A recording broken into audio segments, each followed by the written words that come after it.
कहानियां गढ़ना ये कला है या कोई जादू? चलिए आज इसी रहस्य से पर्दा उठाते हैं।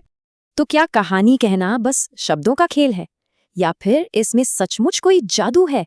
इस सवाल का जवाब ढूंढने के लिए एक पुरानी कहानी का सहारा लेते हैं, द सॉर्सरर्स अप्रेंटिस। इस कहानी का शागिर्द समझिए एक नया लेखक है और उसका जादू वो है कहानी कहने की कला। तो पहला मंत्र क्या है? किरदारों में जान डालना, ठीक वैसे ही जैसे शागिर्द ने झाड़ू को जिंदा कर दिया। लेकिन अच्छी कहानियों में सब कुछ ब्लैक एंड व्हाइट नहीं होता। असलियत तो इससे कहीं ज्यादा पेचीदा है। एक यादगार विलन वो है जिसके इरादे हम समझ सकें, भले ही हम उससे सहमत ना हों। अब आता है दूसरा मंत्र, गति पर काबू पाना। जैसे झाड़ू काम शुरू करती है, कहानी रफ्तार पकड़ लेती है। ये पेसिंग कहानी की धड़कन जैसी है। ये तय करती है कि कहानी तेजी से आगे बढ़ेगी या धीरे धीरे। एक जबरदस्त शुरुआत, वाक्यों का उतार चढ़ाव और क्लिफ हैंगर्स, यही चीजें कहानी में एक लय बनाती हैं।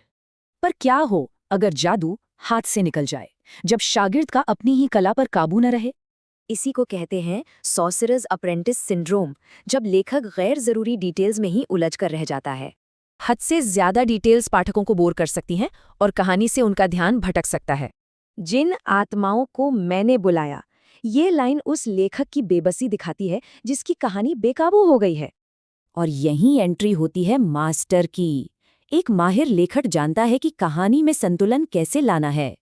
ये नियम कहानी को एक ढांचा देते हैं। इनसे कहानी का अंत संतोषजनक और यादगार बनता है।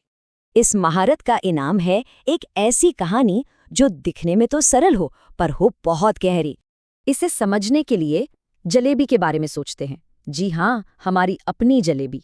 देखने में ये कितनी सीधी साधी है, पर इसका इतिहास सदियों पुराना और बहुत दिलचस्प है। एक अच्छी कहानी भी बिल्कुल ऐसी ही होती है। पढ़ने वाले को बस मजा आता है, पीछे का जादू नहीं दिखता। तो अब जब मंत्र पता चल गए हैं, कौन सी कहानी को जिंदा करने की तैयारी है,